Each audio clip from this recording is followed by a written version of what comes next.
Welcome friends to विटोर classes. So हम एक और वीडियो आपके लिए लेके आए हैं जो कि एग्ज़ाम के लिए इम्पॉर्टेंट है, पर ये एसएससी में पूछा हुआ सवाल नहीं, ये जीमैट में पूछा गया सवाल है। तो कहीं कहीं बहुत सारे इंस्टीट्यूट्स क्या कर रहे हैं कि इसे प्रैक्टिस क्वेश्चन के तौर पे दे रहे हैं। तो चलिए इसे सॉल्व करते हैं हम लोग। बट इस क्वेश्चन को सॉल्व करने के बहुत सारे तरीके हैं। कुछ तरीके ऐसे हैं जो कि शायद आसान है, बट उसके कॉन्सेप्ट आप अगर एसएससी की तैयारी कर रहे हैं तो शायद नहीं सीखे होंगे। तो मैं सिर्फ उसको ध्यान रख के इस क्वेश्चन को वैसे सॉल्व करने की कोशिश करवाऊंगा जो कि एसएससी के बच्चे लोग तैयारी करते वक्त सीखते हैं। ठीक है, तो चलिए इसे हम लोग सीखते हैं। देखिए एक्चुअली इस पहले इसमें लिखा हुआ इन फिगर, तो दी गया करती कुछ इस तरीके से है।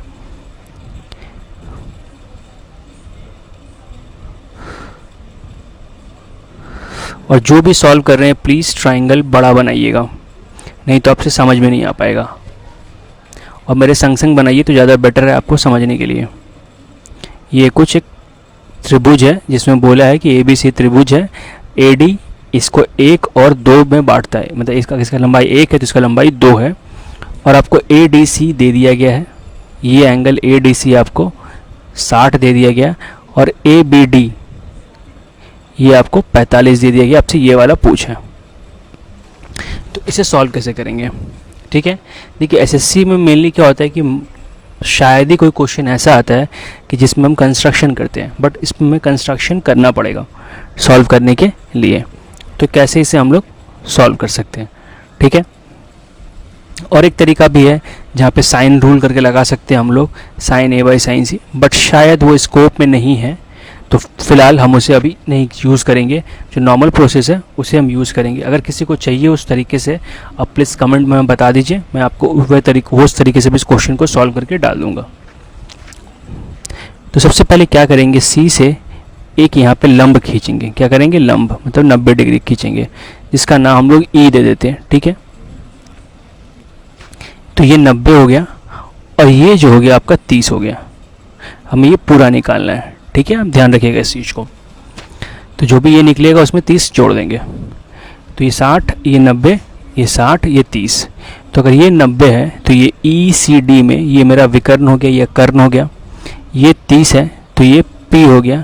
तो हम लोग लिख सकते हैं साइन 30 क्या होता है, साइन P बाई H। तो हमारा P हो गया ED और CD हो गया H। तो ये गया 1/2।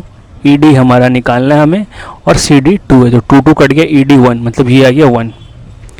अब हम क्या करेंगे कि एक लाइन E से B को जोड़ेंगे। तो देखिए ED भी 1 हो गया, ये भी 1 हो गया। इसका मतलब क्या, ये दोनों आपस में बराबर होंगे। और अगर ये 60 है तो ये 120 हो गया। अब ये 120 है तो इस त्रिभुज में अगर हम लोग आएंगे ये EDB में, तो ये और एंगल आपस में बराबर है क्योंकि ये दोनों भुजाएं बराबर। ये कुछ इस तरीके से त्रिभुज बनेगा आपका DEB। ये भी 1 है, ये भी 1 है, ये आपका 120 है। तो ये वाला 30 होगा। ठीक है, तो ये वाला हमारा 30 हो गया, तो ये हमारा 15 हो गया। ठीक है, अब हम क्या सॉल्व करेंगे। देखिए ये कितना था, 120। अब हम थोड़ा बड़ा त्रिभुज का छोटा सा बना लेते हैं। ये D लिख दिया हमने यहाँ पे, ये A लिख दिया, ये B लिख दिया। तो D हमारा 120 था और ये हमारा पूरा 45। तो ये कितना हो गया, 15। तो ये भी 15 और ये भी 15। ठीक है, इसका मतलब क्या हो गया, ये भुजाएं मतलब EB और AE बराबर हो गया। लिख सकते हैं EB equal to AE। Please आप लिखते जाइए, अदरवाइज आप भूल जाएंगे। अब आते हैं हम लोग बड़े त्रिभुज में। इस बड़े त्रिभुज में मैं नाम इसलिए लिख दिया था कि नाम में भी समझ में है। तो ये C, ये E और ये B, ये हमने 30 निकाला था, तो ये हमारा 30 हो गया। देखिए यहाँ पे हमने ये 30 निकाला, तो इसका ये और ये आपस में बराबर हो गया। तो EC इक्वल टू EB। तो फिर से लिख सकते हैं EB इक्वल टू EC। अब EB इक्वल टू AE है और EB इक्वल टू AC, इसका तो क्या हो गया, AE और EC आपस में बराबर हो गए। तो AE और EC आपस में बराबर हो गए। इसका मतलब क्या हुआ कि ये दोनों कोण आपस में बराबर होंगे, और ये 90 है तो ये भी 90 होगा, तो इन दोनों का भी योग 90 होना चाहिए था, तो ये बराबर है, तो ये 45 और ये 45, ये पूरा कितना हो गया 75।